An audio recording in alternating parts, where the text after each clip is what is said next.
All right, Bitcoin. Do you know what it is? Well, it's been steadily growing in popularity since its introduction to the public in early 2009. But according to at least one cryptocurrency expert, despite all the hubbub around Bitcoin, the future may not be so bright after all. Joining us this morning to discuss all this is Sean Worthington. He is the author of the book Beyond Bitcoin, The Future of Digital Currency. Thanks for coming in, Sean. We appreciate it. Give us a quick precursor of what Bitcoin is. Cryptocurrency is pretty new, at least that will stay. Bitcoin is kind of an odd duck. Explain what it is briefly, if you could.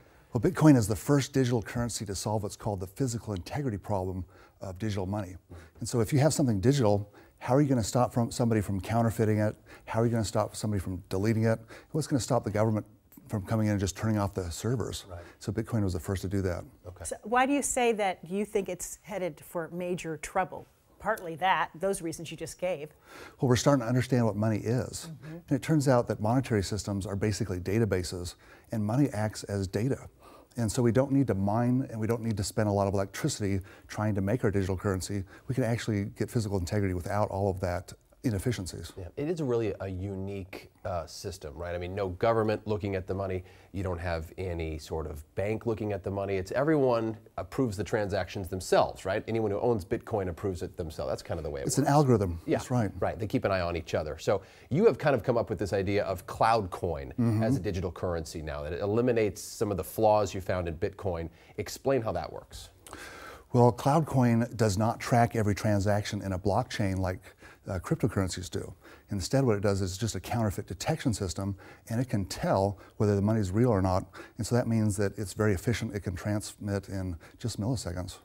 So how would that help me keep track of my money? And why should I go that route instead of Bitcoin? And how is that going to impact our currency in general?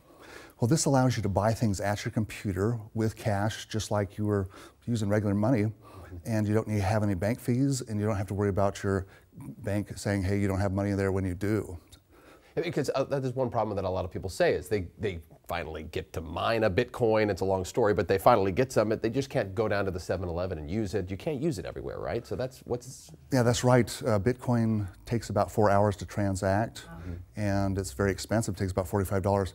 So it's really not retail ready, and the more people that use it, the slower it gets. So and what about CloudCoin?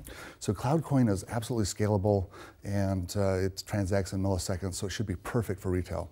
So do you think that this whole cryptocurrency thing is going to stick around, or is it just going to disrupt the whole system? It's kind of an interesting concept. It's absolutely going to change the future, and everything that we do in the future is going to be based on digital currency, and so I think that people need to start looking at it because it's going to be there. But then I don't get any $100 bill or $20 bill from my mom or my birthday card or anything like that. Well, with CloudCoin you get it, but you get it in an email, and it's a JPEG image. It's a picture of money. That's just not nearly as fun. Who do you think will lead the way in moving this direction with currency? Well, hopefully I will. But will it be the U.S.? Will we do that? So it's going to be what I'd say libertarians, people that are interested in privacy, people that are interested in freedom, and that's people all over the world. Okay. Well, we'll keep an eye on that. Sean Worthington. Yeah, so you got the book out, Beyond Bitcoin, The Future of Digital Currency. You can look out for that and read more about Sean on the web. Thanks for coming in. Thanks for having me. Thanks so much. Bye-bye.